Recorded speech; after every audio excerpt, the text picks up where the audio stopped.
Did you know that the American Revolution started and ended as the result of two black patriots? And did you know that one American president basically had all these American patriots erased from history books so people couldn't learn about them? Who are these patriots? Who was this president? Today, we have a special treat for you. In honor of Black History Month, we have our first ever panel discussion with four of my friends, Jason and RaShell Southerland of Patriots Hope. My friend Marcus Henry, he was on one of our podcast episodes about sex education in Texas schools, and my good friend and fellow patriot, Betty Gray. You don't want to miss this special Patriots Revival episode. Stay tuned.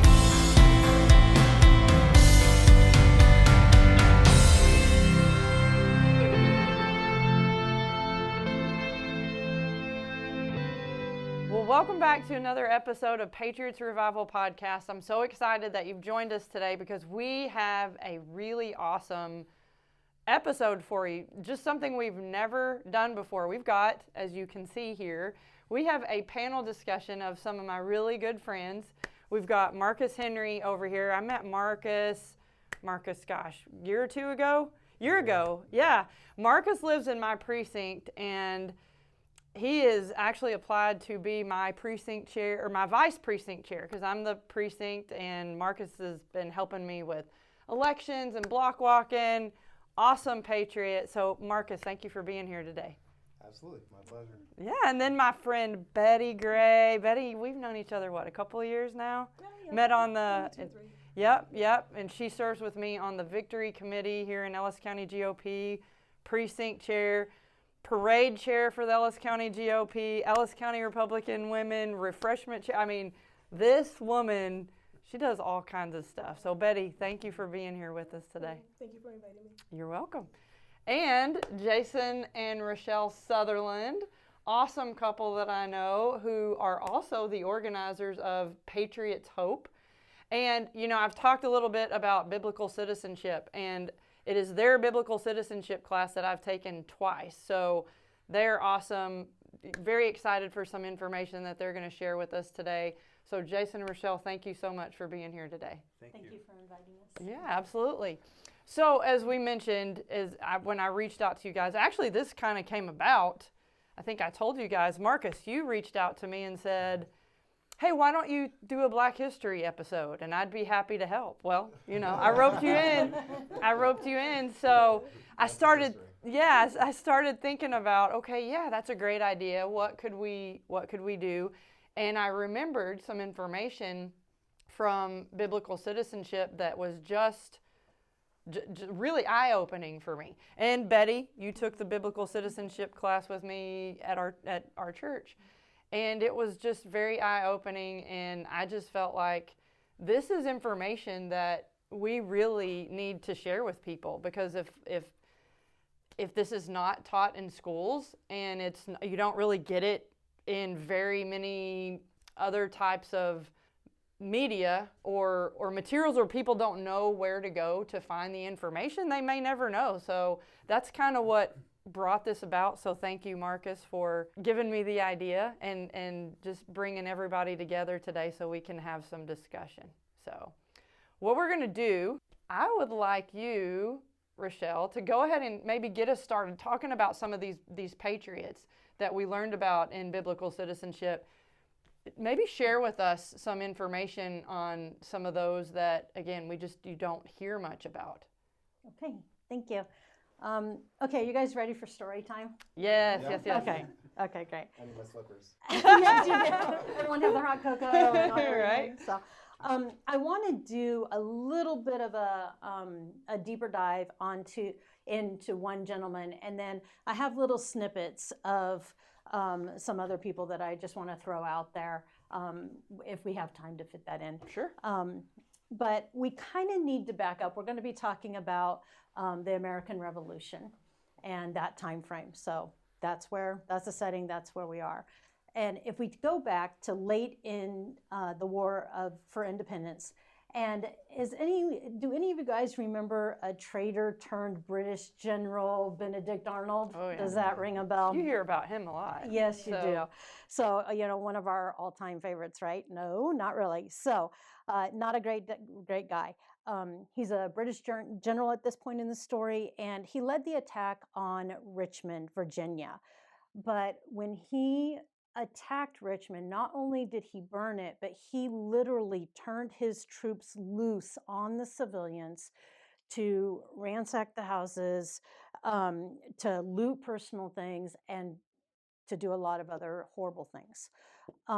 Nearby Richmond lived a slave named James Armistead.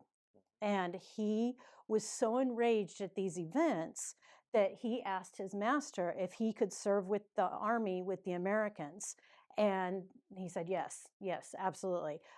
His master was already involved by providing firearms to General Washington's troops.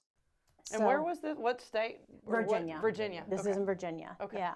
So during this time, the British offered freedom to any slave that would come and fight on their side. Little side note here, over 80,000 slaves eventually came to fight on the side of the British, and the British granted freedom to under 5,000 of them. Go figure. Tyrants usually lie, right? Okay, that's a side note. It becomes important in this story. So James did not go to the British. Thank goodness. Okay, and we are so blessed he did not.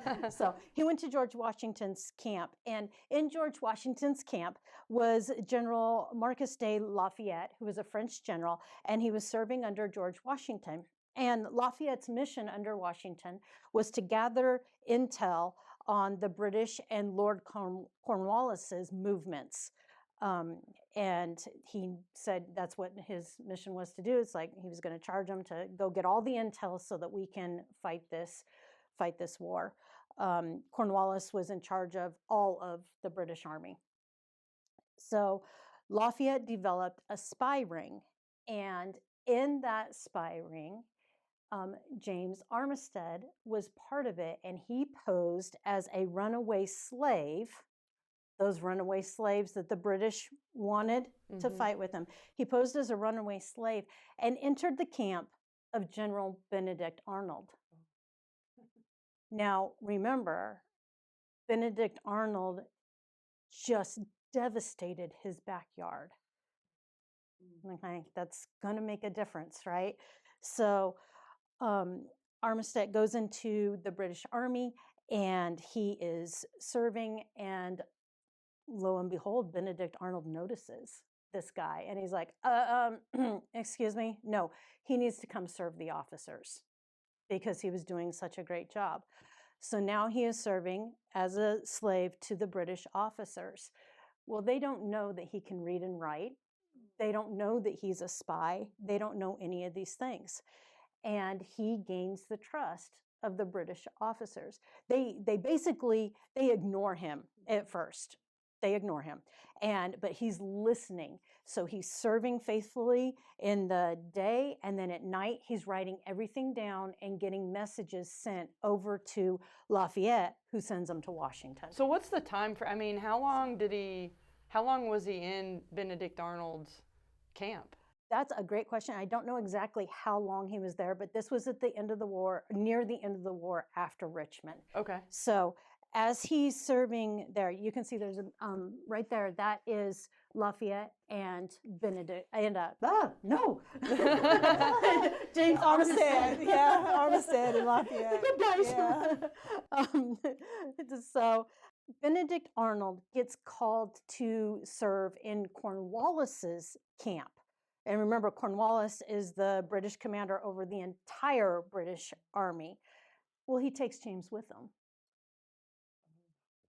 So do you think he took him? Because he's really, it's like he trusts him. He's like, oh, this is my right hand slave or whatever. Yeah. That's, I guess he kind of looked at him. So like, he kind of became I gotta take this guy. He became a personal slave to Benedict Arnold. He was a very trusted individual in his army, and so he took him with him. Well, then Cornwallis is like, no, he's going to be serving me. Oh. So they are at the tables, all the officers, they're in their tents, they're doing all their planning things, and James is just feeding information, and feeding information. Okay, so after a little bit, Benedict Arnold was a very proud man, and so he didn't, sometimes because of his pride, he didn't see or notice some obvious things. But when they move over to Cornwallis's, it doesn't take too long for Cornwallis to realize, man, there has to be a spy in the camp somewhere, because every movement is being anticipated. So they call Benedict Arnold and Cornwallis, called James into a private meeting. And they say, we know what's going on. There's a spy in the camp, and we need your help. They had no idea, right? They don't think that this guy, Yes, right. They think this it's one. slave They think is- it's one of their officers. Yeah. wow. It's awesome. Like, he was good. Right?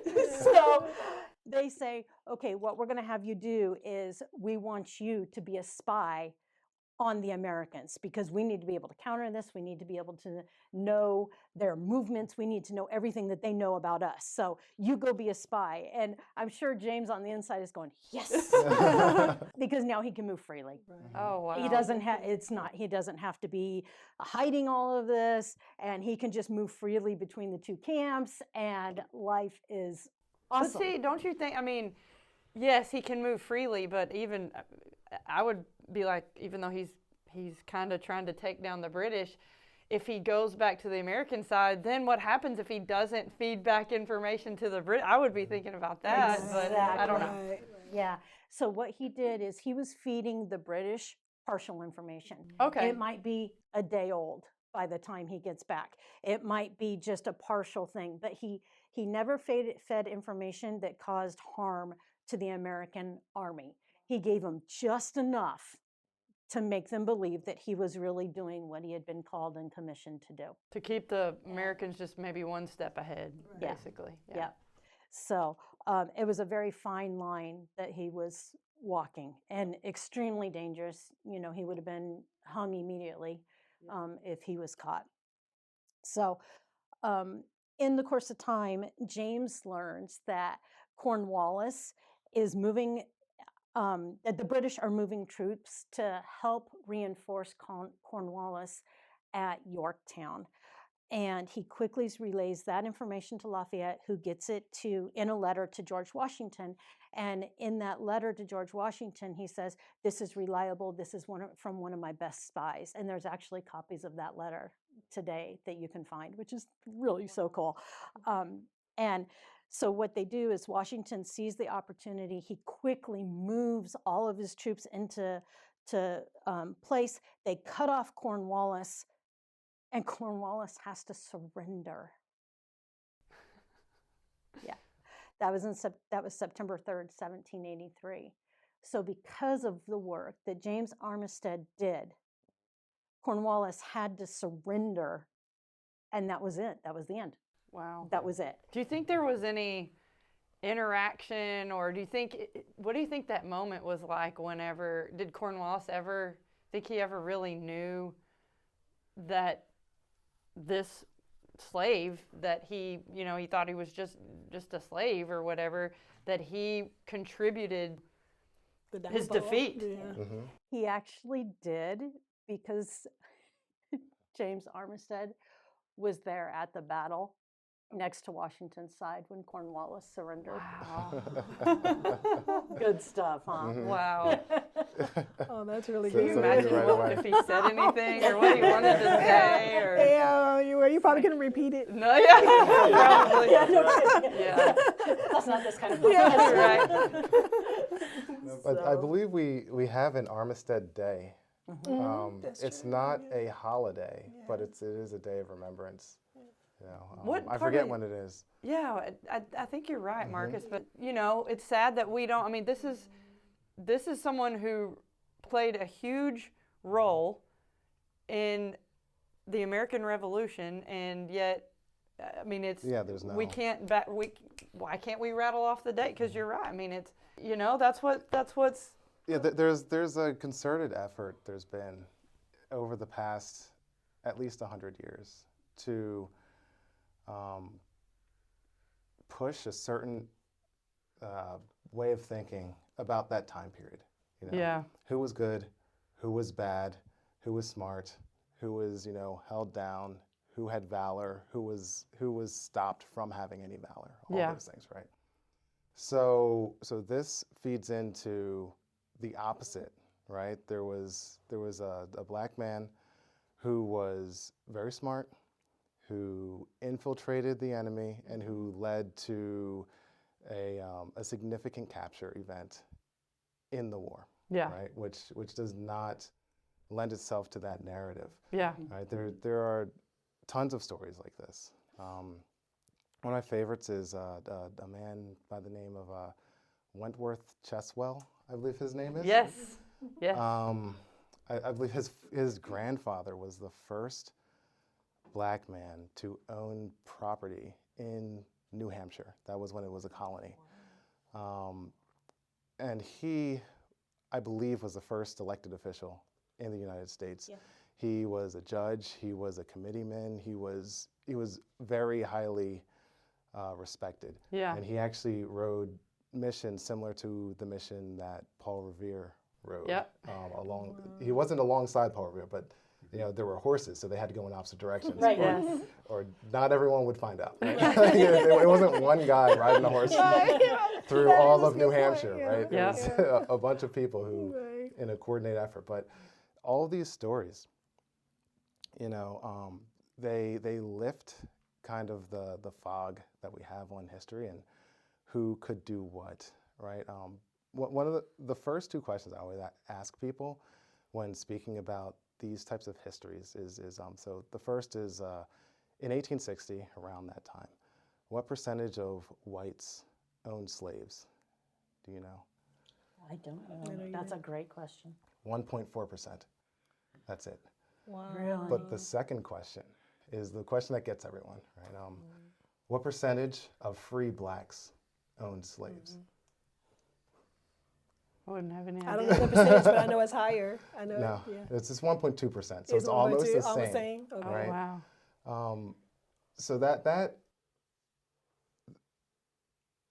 blacks were contributing at almost the same rate as whites were contributing to slavery, very directly. There was a letter sent by the slave owners of Louisiana, the black slave owners of Louisiana, to Lincoln, right?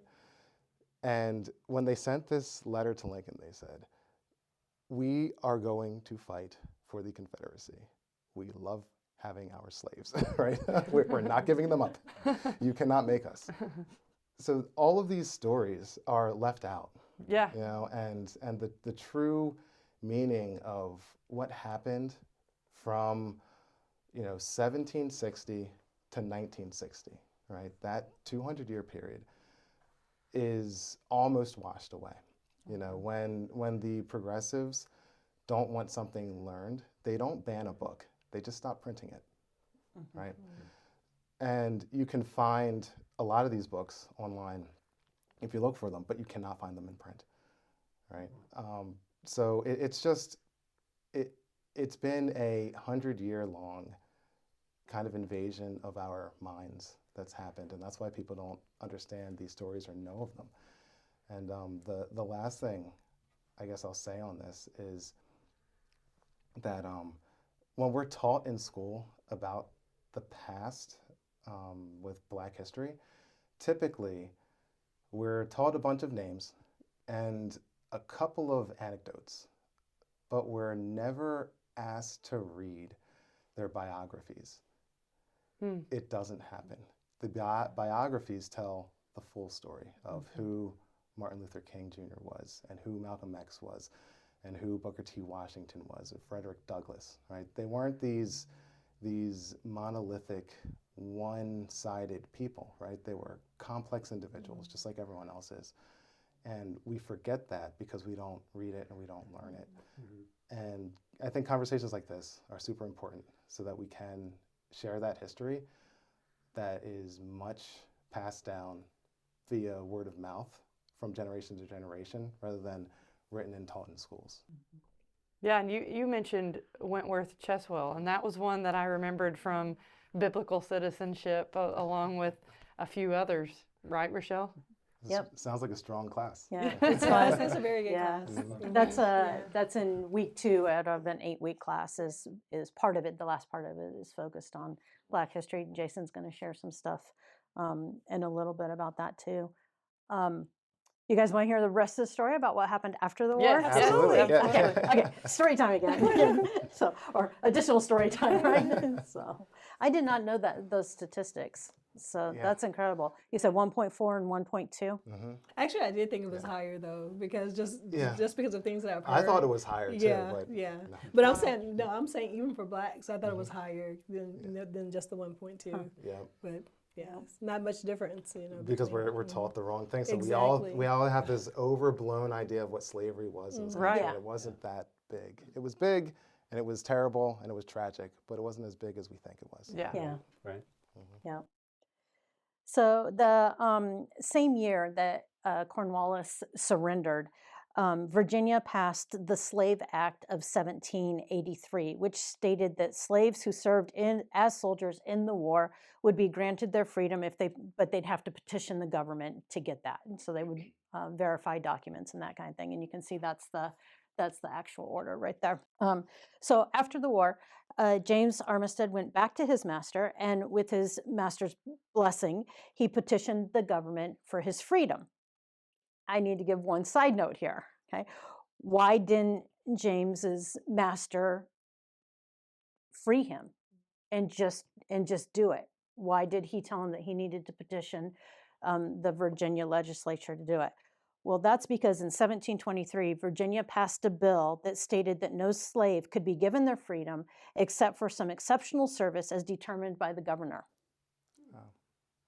And the exceptional service that they were looking for was, slave uprisings and intel on these types of things.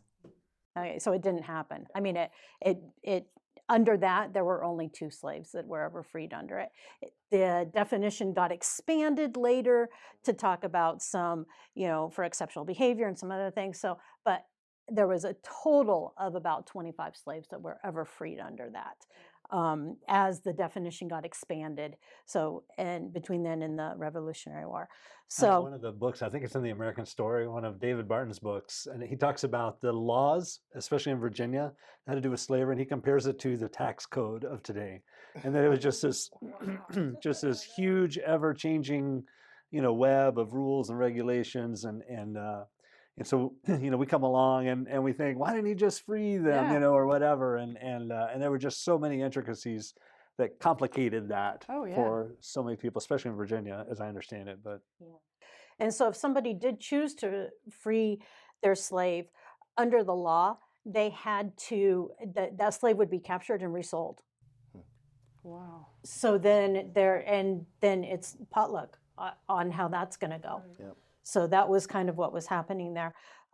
So James petitioned the Virginia government for his freedom, and his request was denied because he was a spy, not a soldier. Of course. There's technicalities. Right. Wow. Exactly. At that time, spies were not these really cool things that they are today. No James Bond. Yeah, exactly. From class. Driving the fast car Exactly. and the pretty woman. Yeah, exactly. That was not Yeah. how they thought of spies back then. Either side. A spy was not honorable, was not cool, was not awesome. There was not any of these things. They were despised.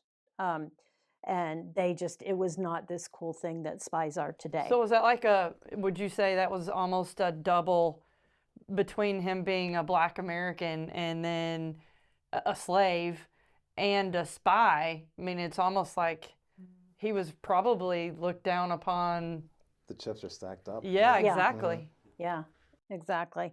So 2 years later, in 1784, one was at the beginning of 83, and one was at the end of 74. That's how I got 2 years. So 2 years later, General Lafayette, I believe he was back in France, and he heard that James Armistead was still a slave, and he was outraged. Just was appalled that that was still the case. So he wrote a letter to the Virginia legislature on James's behalf. Wow. And said, excuse me, no, that he was every bit a soldier of anybody. He's the reason that Cornwallis surrendered. Hello. Well, he probably said it a little bit differently than that. A little bit more eloquently. And most certainly. So James then petitioned the Virginia legislature for his freedom. They held a special vote, and his freedom was granted in 1787.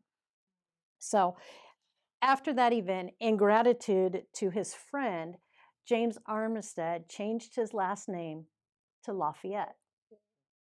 Wow. So James bought a 40-acre farm adjacent to his former master, who was William Armistead, and they were neighbors and lifelong friends. Wow. In 1819, 27 years after the war ended, the Virginia legislature held another special vote and granted James Lafayette a pension for every year for the rest of his life. Wow. It was way, way, way overdue. Yes, absolutely. Way overdue. The great news is he lived to age 72. So there you go. On the easy street. I know it. No back pay? No, I actually was not able to find that information because I was so hoping they would have done the back pay, but I'm gonna probably give that a no. Yeah, no, in our I'll be federal giving that a government. no. Yeah. Yeah. Mm-hmm. Wow. So this is the last part of the story.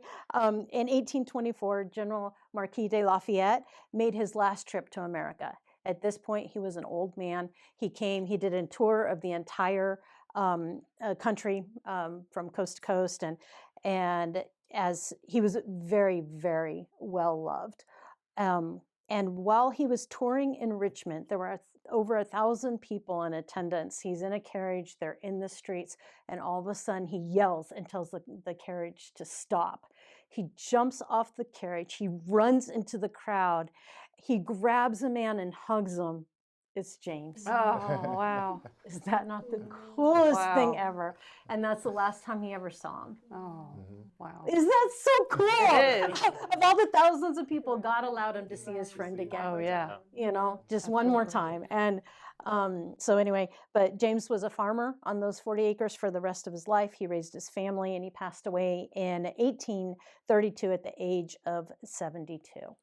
I find it interesting that you mentioned that he purchased land that was adjacent to his previous master, and because I mean what you're taught in school is that, I mean, again, like you mentioned, Marcus, yes, slavery was awful, and there were some very, very awful things that happened, but I'll say as a white person, you think, well, they would probably just want to get away from that person forever and all the bad things, but that's a good example of, no, he had a relationship with him, and he decided to build his life and his family next to the person that owned him previously, and those are just things that I don't really hear much. It is.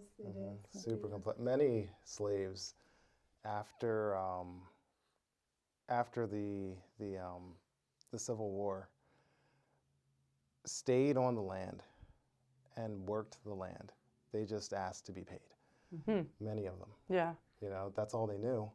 And there were two competing schools of thought that were big, right? There were so many things going on back then, but there were two main threads. And one, so there was Du Bois, and there was Washington, Booker T. Washington.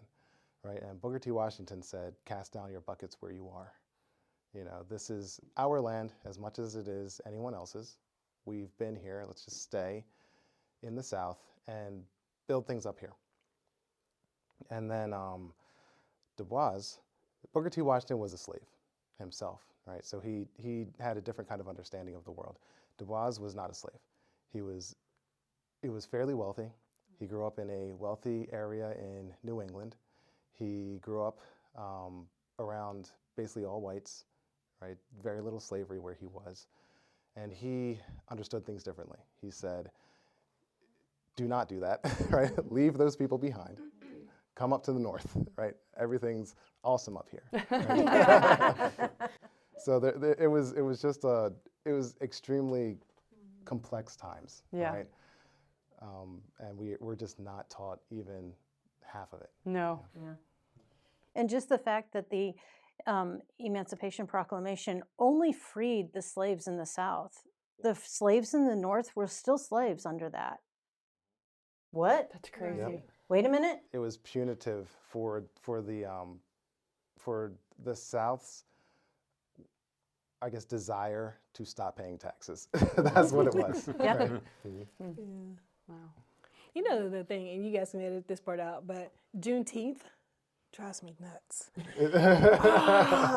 Every So time, why does it drive because you I'm nuts? just like, why are you celebrating the fact that you found out later on that you were free? That's not a celebration. that it took them You know? that long to get the Why are you news. celebrating? Forget that. Blow it out of your mind. I hate that. You know, and there are parades. So I'm like, Oh, yeah. stupid. You a know. lot. I mean, Yeah. I know there are in Texas. Or you came from Pennsylvania. Do you guys celebrate Juneteenth up there? No, because it's applicable. Yeah, Well, it yeah, was- but I didn't know yeah, if it's Yeah. It depends on where you are, but Yeah. where I was, it was huge.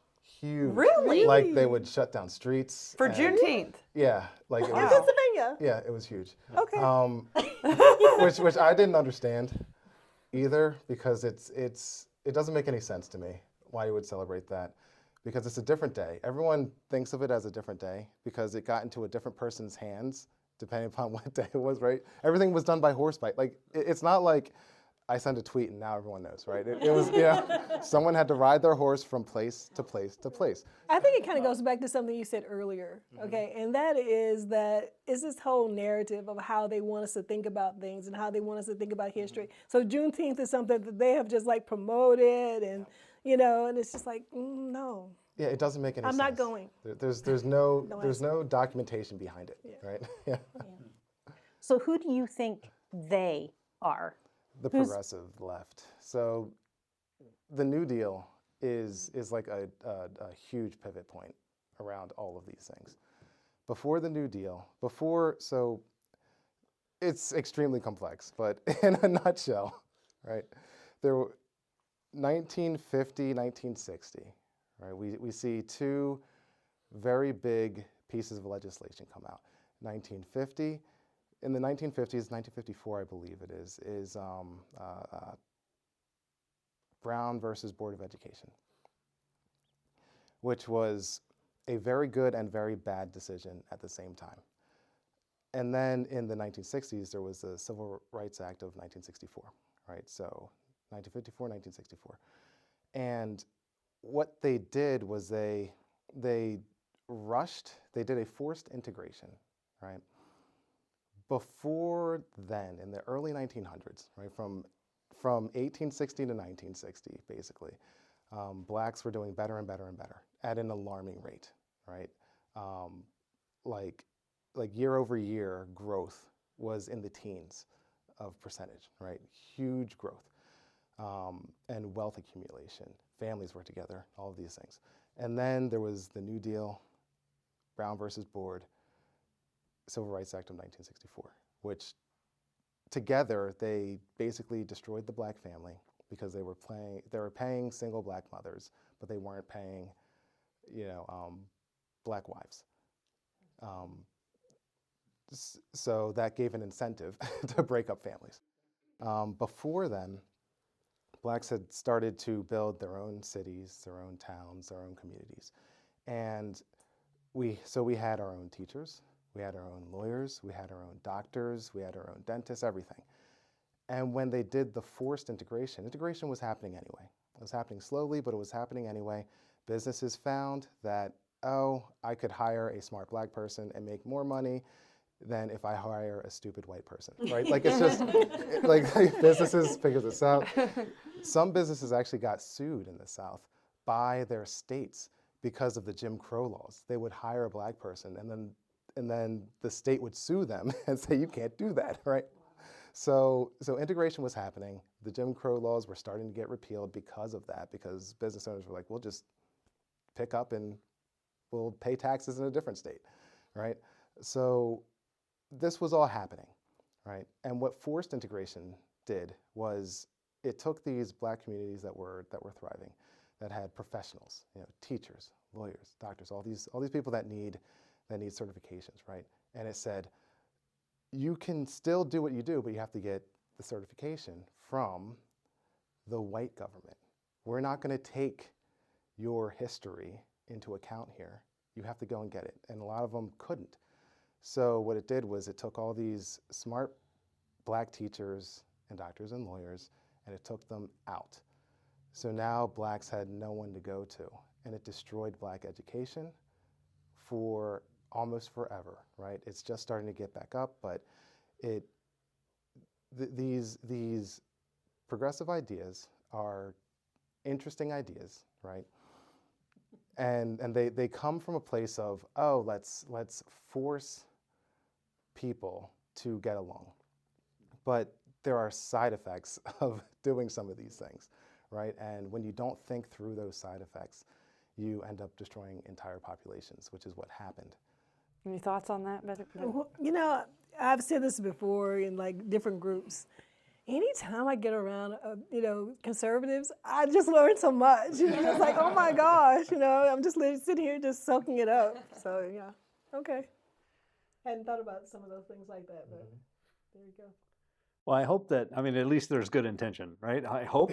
Sometimes, and sometimes there's not. I know, it depends on who you're talking to, because Yeah. some of these people, the intention is to effectively create a new slave class, right? So if you pay people to do nothing, they're dependent upon you. They don't know how to do for themselves. So who do they go to for protection, for warmth, for care, right? If you take the fathers out of the homes and someone needs protecting, what do? Now you have to call the government, right? A community cannot stand without fathers. No. I agree with that. Absolutely. In the whole thing right now with Doge, and they're trying to get out, so much corruption that's going on, and when I think of this, and again, this is something else you guys can probably edit out because I'll probably get like for this. No, Betty, this is great. But this is a true thought of mine. All right, because as he said earlier, you're paying unwed mothers. All right, so there's an incentive for that, and I can see, okay, you make one mistake, yes, we're going to help you. But we're going to also help educate you. You got to go to school. You've got to do something to better yourself. As opposed to what we have a system now is that you have a child, and you have another child. We're going to give you more money. You did it again? Okay, so and then you wonder why you have these kids that are growing up and they have no one to look up to.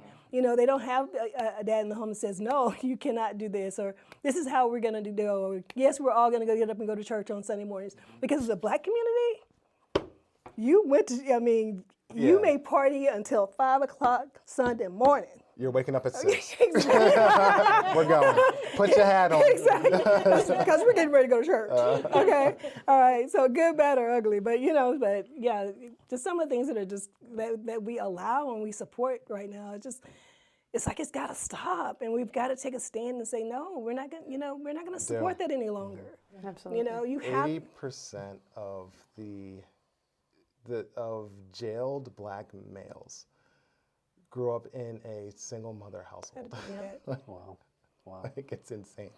So you need something there, right? Something's missing, and it's pretty clear what's missing. Oh yeah, Right. Absolutely. right. Because he's in jail. You don't have to guess. Yeah. I know we talked about James Armistead Lafayette, and we briefly mentioned Wentworth Cheswell because that was one that came to mind for Marcus. Any others that would be surprising for us to know? Yeah, I have a couple. These are going to be a lot shorter. So everyone will just have to go dig on their own if they want to know more. Or So, you can take or you can one come to our of class. one of Jason and Rochelle's biblical citizenship classes, and you can learn a lot more about some of these Should have other printed out a QR code on Black the paper. Patriots. Yeah. Yep. We actually have one, so it's going to probably go in. Yep. So okay, Peter Salem. Does anyone know who Peter Salem is? No. I don't. Yay! Okay, I mean not yay, but so Peter Salem was an American soldier at the Battle of Bunker Hill, and so the Americans were doing really, really well at Bunker Hill, and they were taking out the British. Things were going great. They were going to win, until they ran out of ammo. That's not good. Okay. They ran out of ammo, and so the British are about to charge again because they realize there's no more ammo coming their way rapidly, and so they decide that they're going to charge one more time. They believe that they're going to be able to overtake the Americans, and Major John Pitcairn was in charge of that battle, and as he topped the hill to come and take the Americans in this battle, he shouted, "The day is ours!" And Peter Salem had one bullet left. And he aimed, and he shot, and he wounded Pitcairn, and Pitcairn dropped. And in the mass confusion of their commander going down, the Americans escaped. They just escaped. They Wow. just... There Left. you go. My goodness. Isn't that awesome? Peter Yeah. Salem, and there's so much more, but that's Peter Salem. Peter Salem is amazing. Okay, Prince Whipple. So I know Melody was talking about Prince Whipple. Yes. So you guys may have seen this famous picture of George Washington crossing the Delaware before. And if you look at the very front of the boat there, right here, that is supposedly supposed to be representative of Prince Whipple. Okay. That's a famous one they do show you in history books. So that Yeah. or that painting. I think President Trump talked about him the other day at the Did he? ceremony he had for the Black History Month. So Prince Whipple was shanghaied and sold as a slave at the age of 10.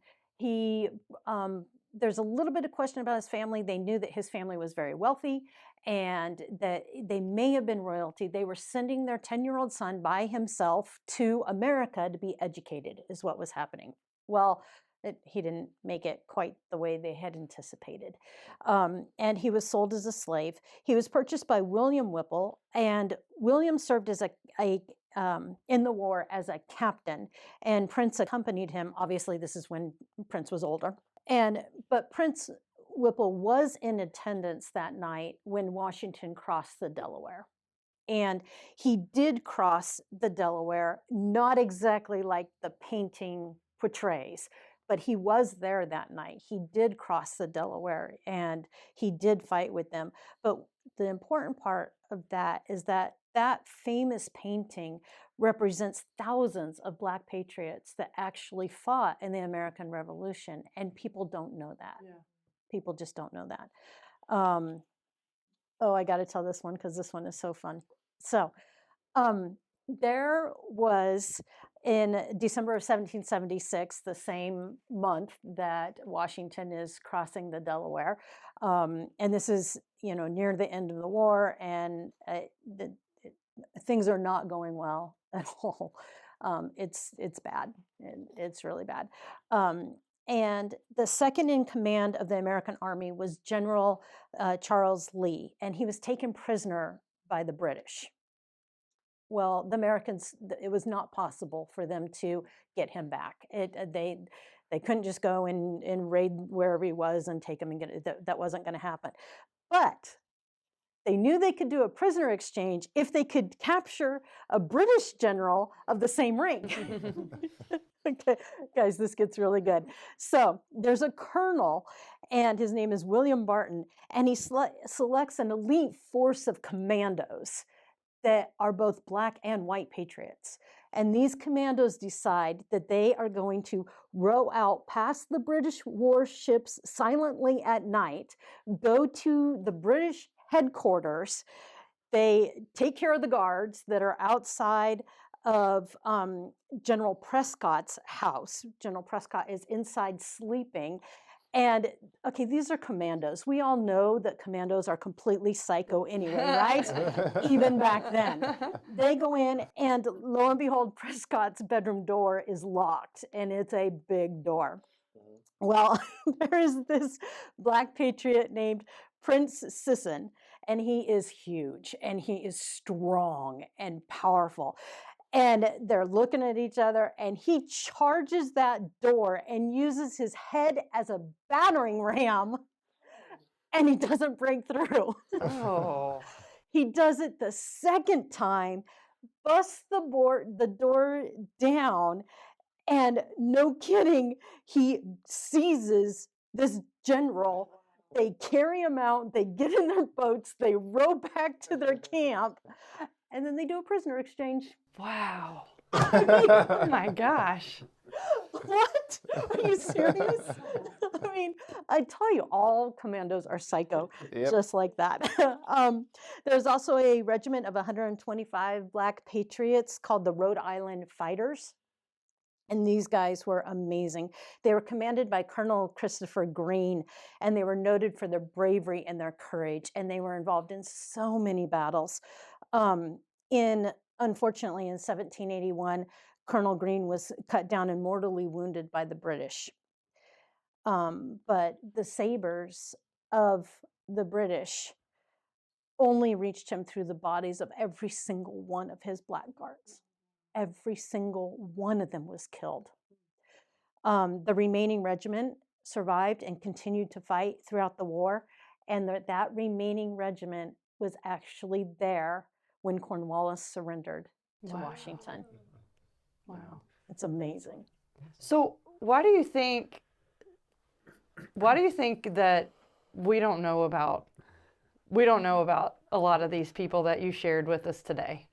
We have lots of thoughts on that, and Jason's going to share a little bit about that. So Jason, I would like to know, because I mean, Marcus kind of alluded to it a little bit with the progressive movement, but I mean, yeah, and I think that certainly more.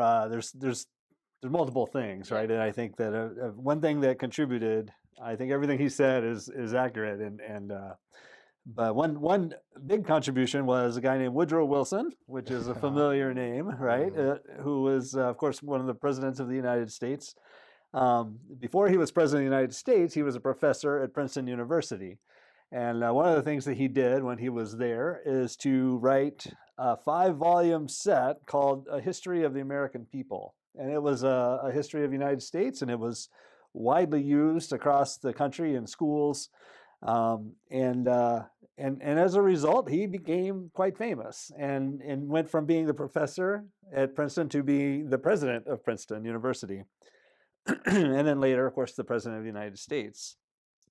The problem is that he was a very racist man, In fact, when he was president, he showed a KKK recruiting film, no kidding, in the White House.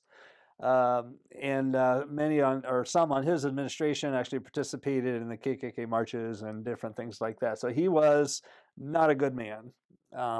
And in his set, and in his history set, this is mentioned by Tim Barton in the class. And in his set, and in his history set, this is mentioned by Tim Barton in the class. He actively went in and removed the contributions of black patriots throughout America's history. Every single one of them. Yeah, and these are people. The stories we're telling today had been told in our country at this point for over 100 years, and then they were actively removed, and then again, those are the books that went out to the schools in many cases. So that's one of the reasons is directly attributable to Woodrow Wilson. He was taught by the Germans out of, I think, was it Johns Hopkins or something? There was a school, I believe it was Johns Hopkins, there was a European model for doing progressive Was politics. it the Frankfurt School? Or was that something different? That's in Europe. Okay. And then they brought it to the United States. And a whole bunch of people who were leaders, progressive leaders in the early 1900s, all were taught at the same place. And they were basically taught how to push this progressive vision of the future. You have to get all the kids away from parents and into schools. The government becomes the parent, all that stuff. They were all taught, and they pushed it very hard. You know, you have to control business, you have to control everything. How does it make y'all feel? I mean, I would be upset, you know, if it were a white person that had been erased from history, but that's why I want to get your perspective as Black Americans. How does that make you feel, knowing that we have a president who holds the highest office in our country, that just removed a lot of these patriots from history books?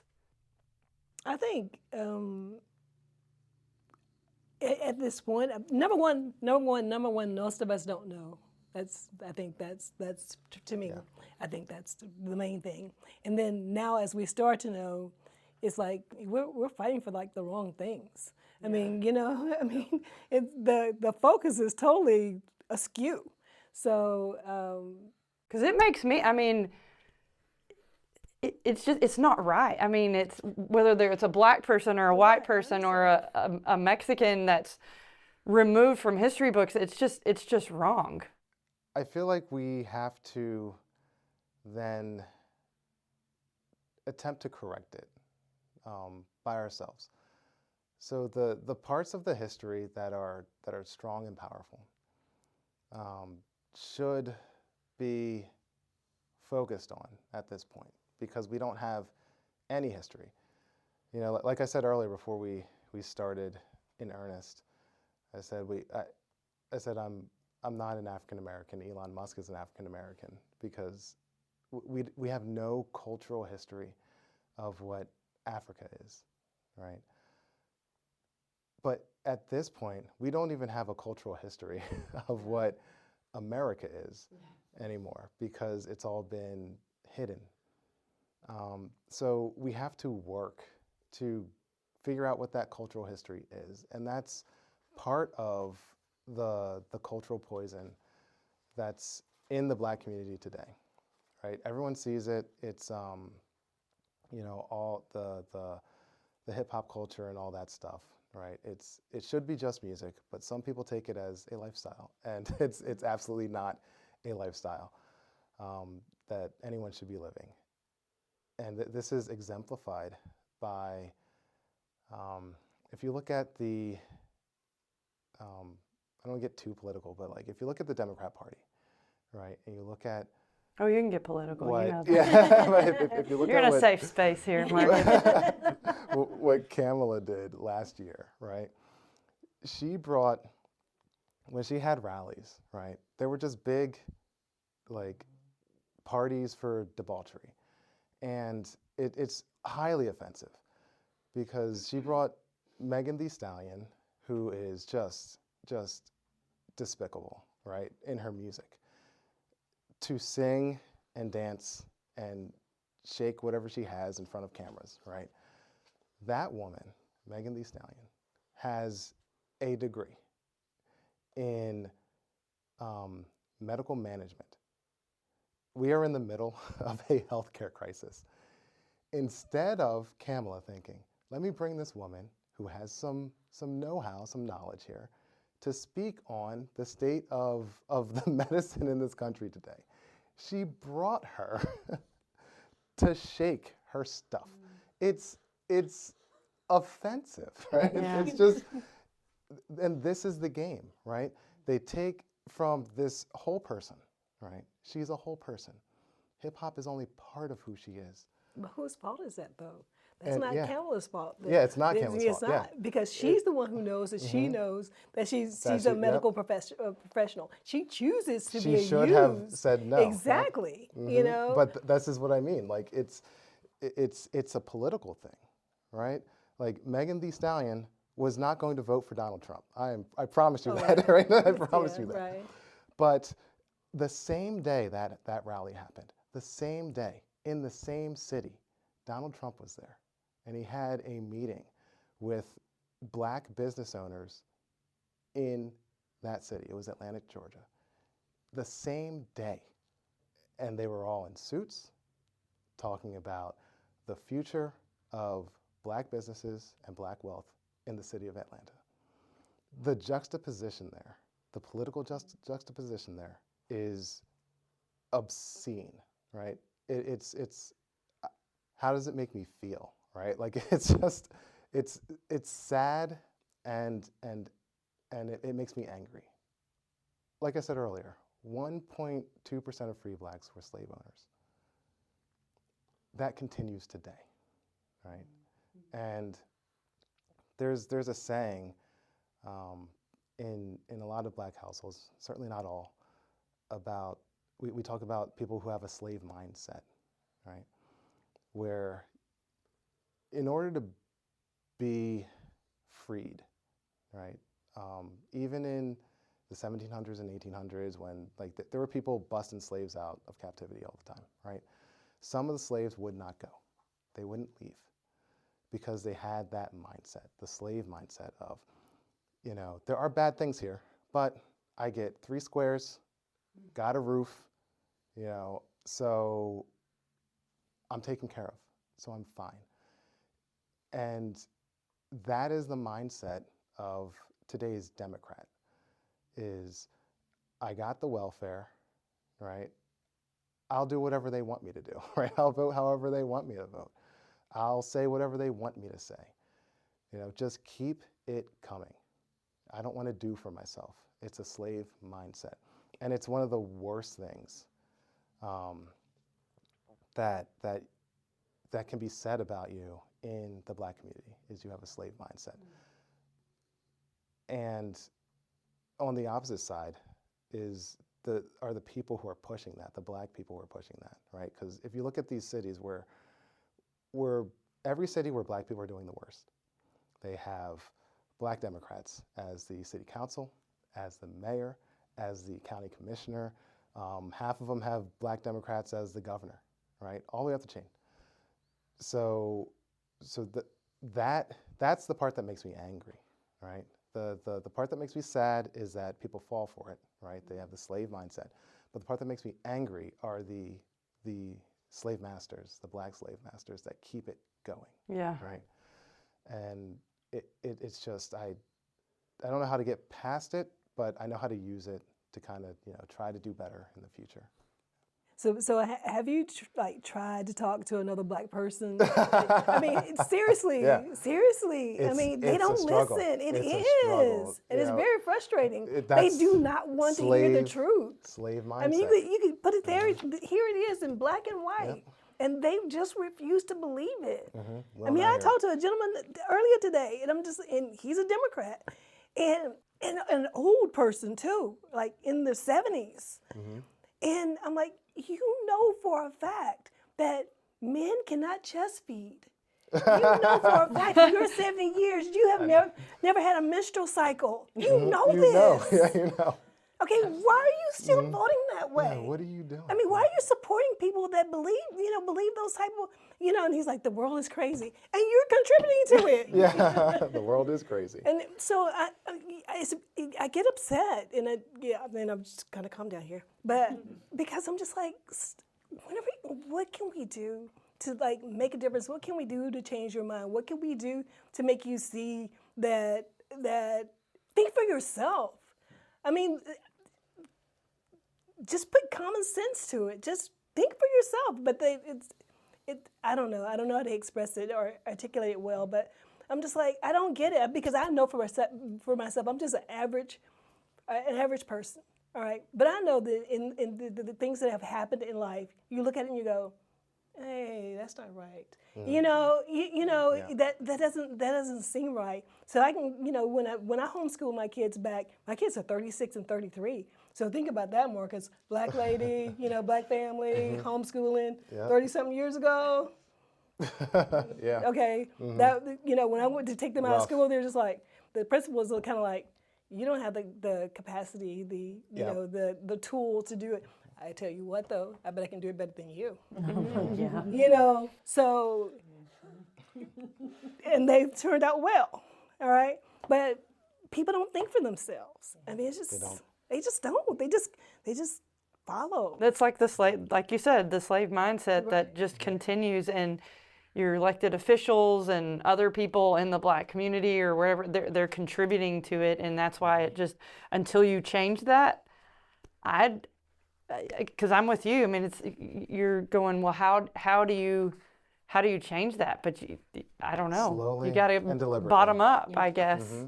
But here's the thing, okay? Because I was raised by my grandmother, all right? Meaning that my great grandmother, she could relate to slavery. So with my grandmother, even back then, she worked.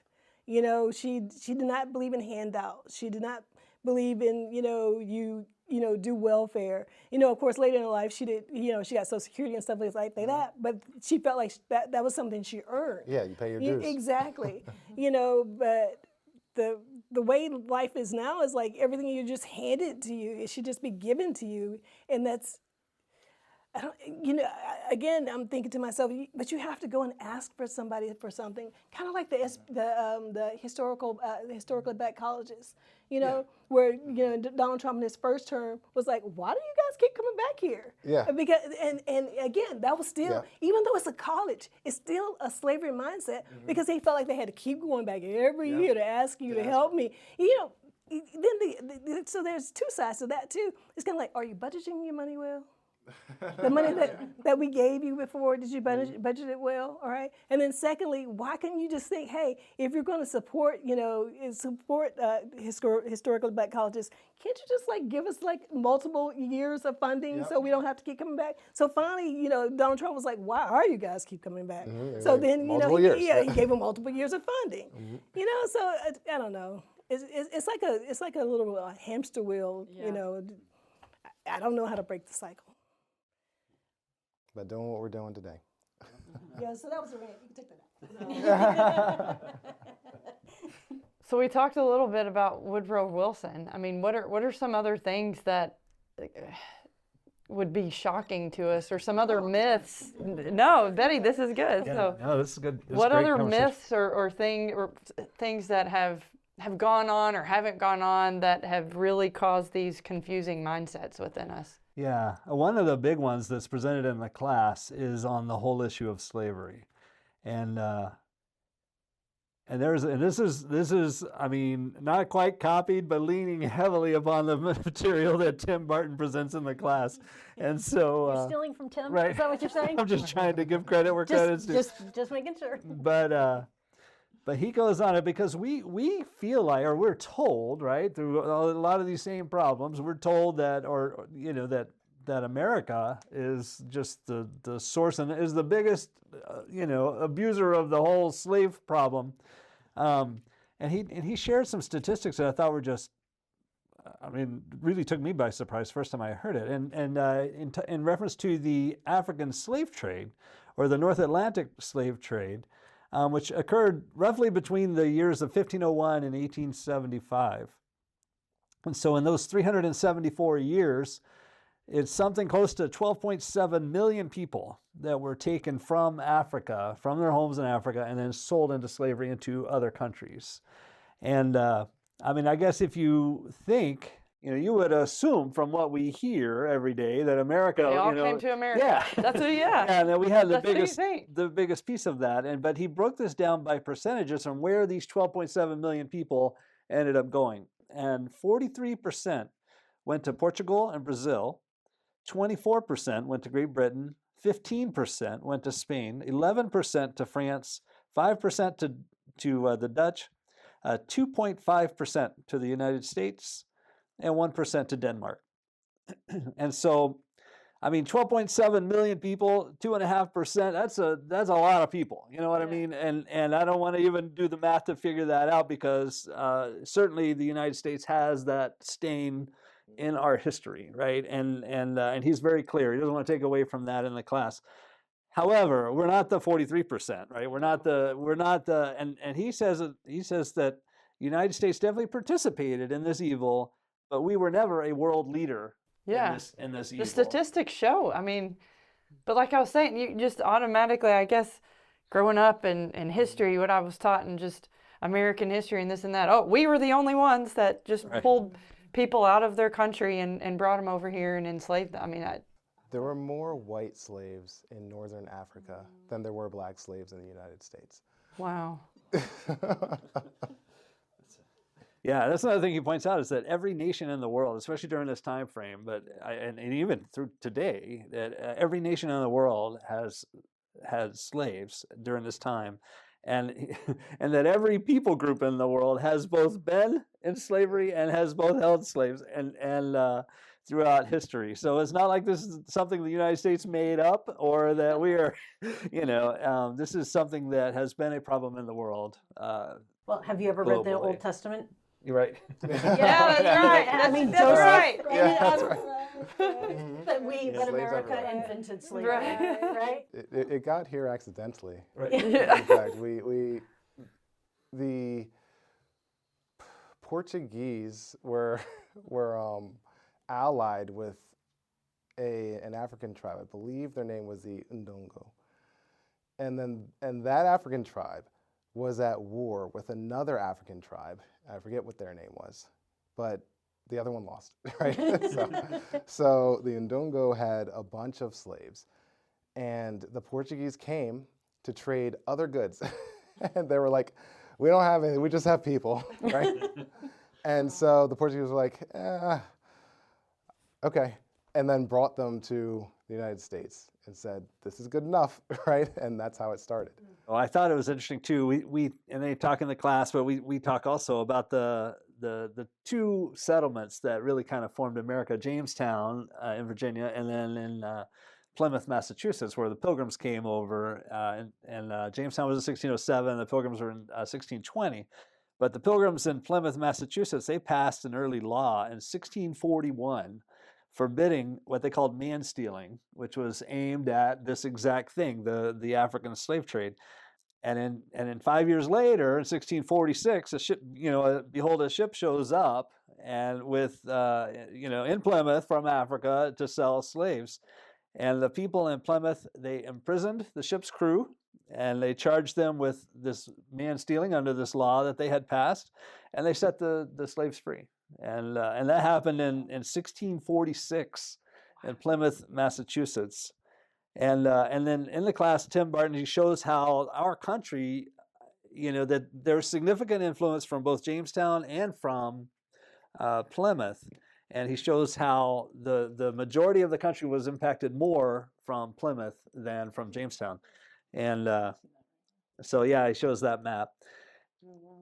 But anyway, and so then if you want to look at at the time colonies or what have you, or later states, you have to kind of look at each one because they had different laws and things like that. But even if you look nationally, after we became a nation and you look nationally, in March 2nd of 1807, Thomas Jefferson signed into law a ban on the slave trade for the United States. And we became the first nation in the world to ban the slave trade in all of the United States on March 2nd, 1807. And so we led the way in terms of legal opposition to slavery before any other nation in the world. He was almost killed before then for his views on slavery. Really? When he was governor of Virginia, he tried to pass a law against slavery, and it did not go well. Right? I know, and he takes, because he's always the first one that people point out, our founders are, slave owners. This is Thomas Jefferson, Yeah. And through some of the complexities that we've discussed here, it wasn't possible to just, free them. People. And what would happen to them once they were freed? Like, would they get into someone's hands who would treat them worse than you and all this? Like, it was crazy. Yeah. And if you had family members coordinating all of the masters to release all of the family members at the same time, if they wanted to stay with their families, they didn't try to get their freedom. And it was just another way of control. And So there's so many complexities, but people just simplify it and say, oh, those evil slave owners, Yeah. and some And were. like you had but- mentioned earlier, if they stayed in Virginia past, I don't remember what time period, but it was a time period. If you were still there, you could be resold into slavery again. Yeah. So if somebody like It's past 6 months. George Washington, right? He had the slaves at Mount Vernon were intermarried with nearby farms, and so you have to coordinate those kind of things. Otherwise, you're splitting up families because they can't just stay locally in the area because of the laws that were, And then we come along 250, 300 years later, and we say, "Oh, wow, this horrible person," and I can't imagine the burden of trying to take care of that many families, So let me make sure I understand. So in Virginia, if a slave was free, they could only stay there a certain length of time, and then they had to move on Yes. Out of Virginia. out of Virginia. Yep. Okay, What was the you don't time have to, period? you don't have to go home, Yeah. but you got to get out of here. That was a Can't go home, but you can't stay here. Yeah.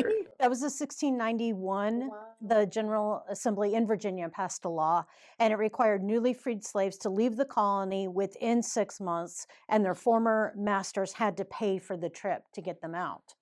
And so that was an old law from 1691.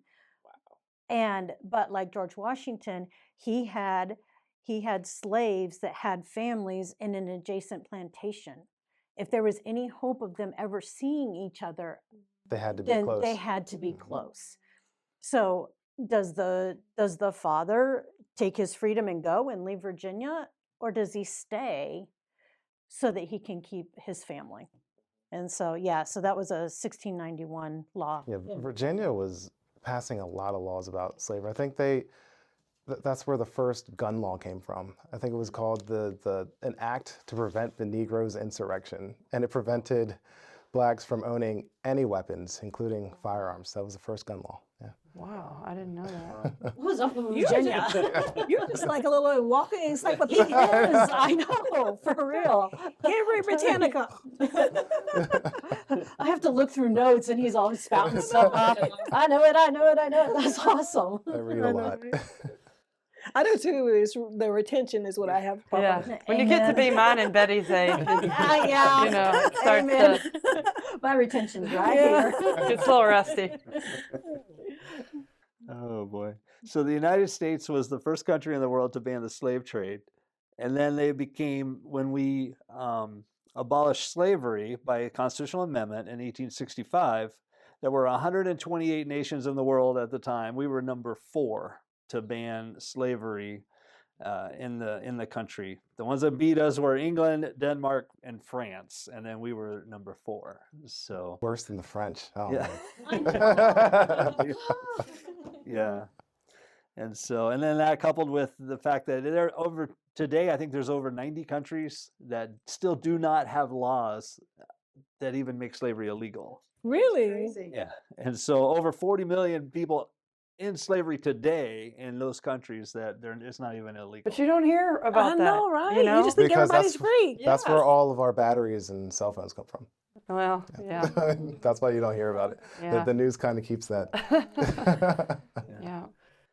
So it just kind of changes the way we can feel about the United States when we understand that, we started the legal opposition before any other nation in the world. And we were first in the world to ban the slave trade, and we were 4th in the world to ban slavery as a whole. And then there's a global slavery index that Tim references in the class, and it's just a collection of data that shows of all the nations in the world who's doing the most versus the least to combat slavery today.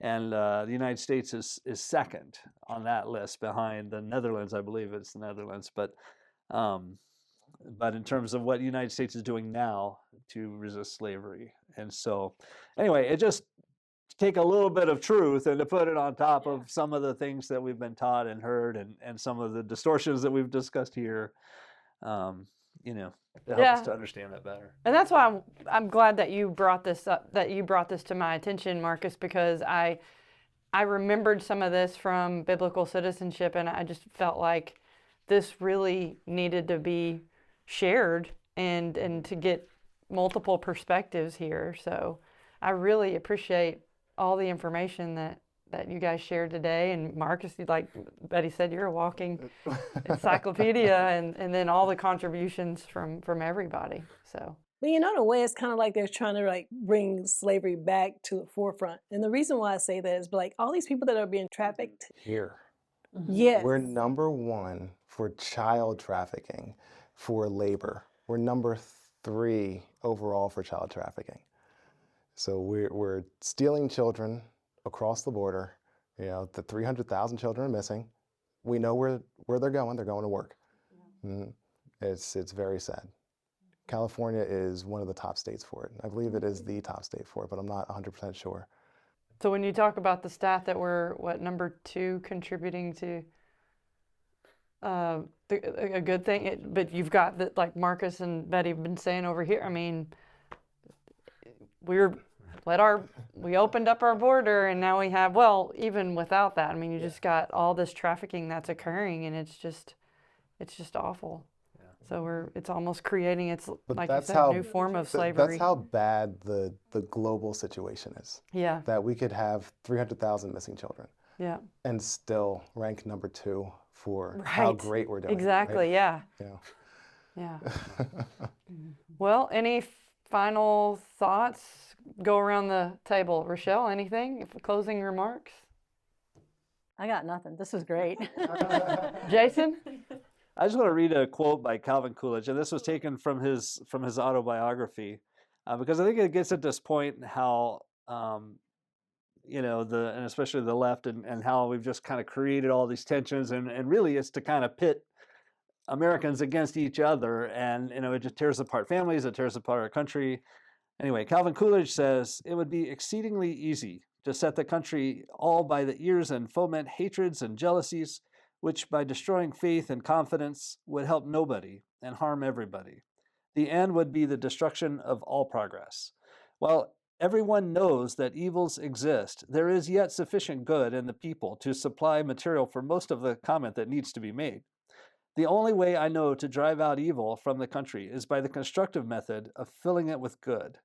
The country is better off tranquilly considering its blessings and merits and earnestly striving to secure more of them than it would be in nursing hostile bitterness about its deficiencies and faults." And I think that just kind of gets at it. If we work at building good, then that's the best way to combat the evils that they're pulling us apart. So absolutely, Betty. Not as newsworthy though. Yeah. So I just want to tell you thank you, Melody, for inviting me to join you guys today. I learned a lot, so I really appreciate it. That's all I have. Yeah. Marcus, final thoughts? Yeah, thanks everybody for coming in, and this was a great conversation. I learned a lot of stuff. I'll just leave you with just a couple words here. I think things are getting better, right? We can have conversations in the open. People have been trying to have conversations in the open. The fact that Vivek Ramaswamy was invited on so many news programs, and he spoke very openly and honestly about the history of this nation and what's going on today, is a great sign for the future. So let's do what we can to keep it going. So Marcus, you are involved in Blexit, and before we close, would you want to share with everybody a little bit about what your involvement for that organization, what that entails here in Waxahachie, just real quick? Yeah, Blexit is a group of patriots who come together under a common culture, common values, strong families. Parents should be the decision makers in their children's lives, school choice, things like that. It was started by Candace Owens and Brandon Tatum. I see you have her book. You'll probably buy her second book. It's coming out soon. But it was started by them, and it was kind of modeled after, after Brexit. They're leaving the European Union. So Blexit, blacks are leaving the Democrat Party, or the Democrat plantation, as we put it. So we're just trying to organize the public, say there's a different way of thinking, there's a different way of doing things. Even if you're black, right, you don't have to do the same thing that everyone's been doing and has not been working for the past 60 years. And my involvement is as the city coordinator for Waxahachie is to take the local politics and shine it through our lens of values, so that I can show people that, Blacks we are extremely conservative in how we live, in how we worship, in our faith, in how we hold family on a pedestal. So we should embrace that, and we should stop fighting for causes that are against those values and against those interests. Yeah. So how can people get in touch with you, or if they wanted to get involved in Blexit? Yeah. Specifically Waxahachie or Blexit in general? Yeah, if you want to get in touch with me, you can email me is probably the best way. Email and Twitter, well, now X, whatever it's called, Twix. Yeah, right. Yeah, my email is marcus@marcusahenryjr.com. And if you want to call me or text me, it's 512-827-9552. And you can get some of my thoughts from my website, which is just marcusahenryjr.com. Yep. And then Jason and RaShell, you want to talk a little bit about Patriots Hope and maybe some classes you have coming up? Sure. So Patriots Hope, our website is patriotshope.com. And we have different resources out there to just kind of help educate folks on the founding of our nation, the Constitution, the Declaration of Independence, the principles of our nation that we were built upon, the Bible. I find myself talking as much or more about the Bible than I do about the others. Nothing wrong with But so I have blog articles that I write there, and then we do classes also. This class that we've been discussing, Biblical Citizenship, is actually, we didn't build that class. That's put out by an organization called Patriot Academy, which is Rick Green, and he works closely with David Barton with an organization called Wall Builders. And both are excellent organizations. They came together and they made this series of videos, and they have other guests that come on and talk. And so we say we do the classes. We kind of just push play on the videos, and then we facilitate discussions afterward, and we have a lot of fun. And so that is kind of what we're doing. We have a biblical citizenship class that will be starting up Thursday, March 6th. Thursday, March 6th. I knew it was soon. In person or virtual? This is going to be online. So everyone, no excuses. No excuses for... All right, so they'll go to patriotshope.com if they wanted to register. That's and it's free. I want to add, It's free. it's a free class. Betty and I have been through it, and it's really good. I like it so much I've done it twice. Yes. So yeah. If you go to patriotshope.com and look up at the top on the banner, it'll say classes, and you can click on that and register for it there. And I think we might have a QR code that we throw up on the screen too. But do you have anything you want to plug, parades or anything? Not right now. Yeah. All right. Well, thank you guys for being here for this episode. I really, really appreciate you taking time out of your day to share this information with the world. So thank you. Well, folks, that wraps up our first ever panel discussion here on Patriots Revival, which included my friends Jason and RaShell Southerland of Patriots Hope, my friend Marcus Henry, and hopefully future Vice Precinct Chair here in the Ellis County GOP, and my good friend and Patriot, Betty Gray. I really hope that you learned some information today, especially since a lot of this information that's presented is no longer taught in schools, which is sad as it is that school children or anybody really doesn't get this information. So that's why we wanted to bring it to you this week on Patriots Revival in honor of Black History Month. Now, this week's altar call is we would like you to sign up for Jason and RaShell's Biblical Citizenship class. They included all of the information. It starts in early March. We are going to include a link in the show notes so you can join. Remember, it is a free class, and it's not one of those classes where if you get in week 1 and you're going to have to miss week 2, then you're going to be lost and you have to come back in week 3. It is the type of class where you can start late, you can start with it at the beginning. You can miss a class. Very, very, very good information. Again, it's free. So each week we end every episode of Patriots Revival with our favorite verse, which is Psalm 119:25, that says, "Though I lie in the dust, revive me by your word." Folks, dust off that Bible, get in God's word. That's all we have for you this week. We'll see you next time on Patriots Revival. Bye.